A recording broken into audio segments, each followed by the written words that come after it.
Hi అండి, hello అందరికీ నమస్తే. మన ఇంట్లో పెరిగినటువంటి ఇంగ్లీష్ బచ్చల కూర, దీన్ని హార్వెస్టింగ్ చేస్తున్నాను ఈరోజు. అలాగే బచ్చల కూర కూడా ఉంది నాటుది, ఇది ఇంగ్లీష్ బచ్చల కూర అంటారు. ఈ రెండు కూడా నేను కట్ చేసి పప్పులో అలాగా వేసుకుంటే చిన్నపిల్లలకి కంటికి చాలా మంచిది. మీరు చూడవచ్చు, హార్వెస్టింగ్ చేస్తా.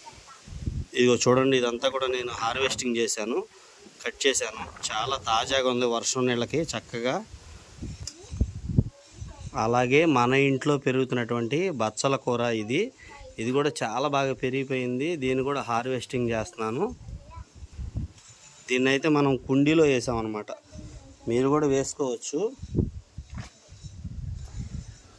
ఇలా కుండీలో వేసాను, వారానికి 1-2 సార్లు వండుతూ ఉంటాం. ఈ పని పిల్లలకి అప్పగించాను, ఈరోజు సెలవు పిల్లలకి. ఇదిగో బచ్చల కూరకు వస్తున్నారు మొత్తం కూరకి. వీడు మా చిన్న అబ్బాయి, వీడు వచ్చేసి మా పెద్ద అబ్బాయి. ఇదిగోండి, ఇదేమో బచ్చల కూర, అలాగే ఇదేమో ఇంగ్లీష్ బచ్చల కూర. Have a nice day, God bless you.